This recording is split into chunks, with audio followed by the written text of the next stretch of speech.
Custard बनाने के लिए सबसे पहले हमने एक भगोनी में 1 लीटर दूध चढ़ाया है, जिसे हम धीमी आंच पे गरम कर रहे हैं। इसके बाद ये सारी इंग्रेडिएंट्स हैं जो हम इस कस्टर्ड में यूज़ करने वाले हैं। डिफरेंट टाइप्स ऑफ फ्रूट्स हैं जो हम इसमें डाल सकते हैं, आप अपने हिसाब से डाल सकते हैं, यहाँ पे जो फ्रूट्स पसंद हो। फिर ये कस्टर्ड पाउडर है जो हमने यूज़ किया है, ये हमने 4 चम्मच लिया है 1 लीटर दूध के लिए, और जितना मीठा रखना है उस हिसाब से हमने ये शक्कर ली है। और इसमें फ्लेवर डालने के लिए हमने ये एसेंस है, पाइनएप्पल एसेंस, ये टोटली ऑप्शनल है, अगर आपको यूज़ करना है तो इसे डालें। अब आगे के प्रोसीजर के लिए हम कस्टर्ड पाउडर में मिल्क ऐड करेंगे, और ये कुनकुना मिल्क हम ऐड करेंगे, और इसे हम तब तक मिलाएंगे जब तक ये एक फाइन पेस्ट बन जाए। इसमें कुछ भी गुठलियाँ नहीं होनी चाहिए।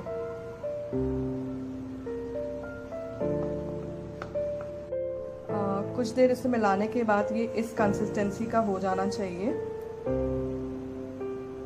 आप देख सकते हैं इसमें एक भी गुठलियाँ नहीं है।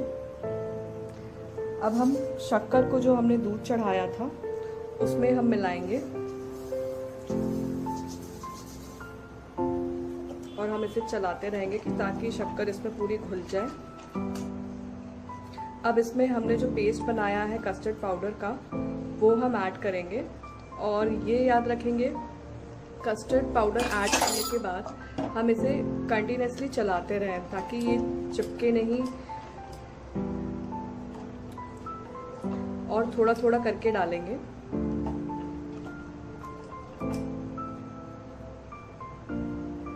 अब हम इसे चलाते रहेंगे और आंच पे चढ़े रहने देंगे जब तक ये थिक पेस्ट ना बन जाए। इस पेस्ट को हमने 8 से 10 मिनट तक पकाया है, और 10 मिनट उसके बाद इसे ठंडा किया है। जब ये पेस्ट ठंडा हो जाए तो हम इसमें पाइनएप्पल एसेंस डालेंगे 2 ड्रॉप।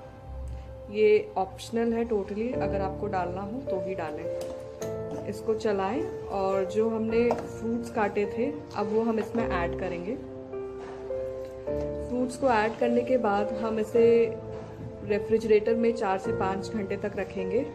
जब ये अच्छी तरीके से ठंडा हो जाएगा तो हम इसे सर्व करेंगे। सर्व करने के लिए आप इसमें ड्राई फ्रूट्स यूज़ कर सकते हैं, और ऊपर से टूटी फ्रूटी भी डाल सकते हैं।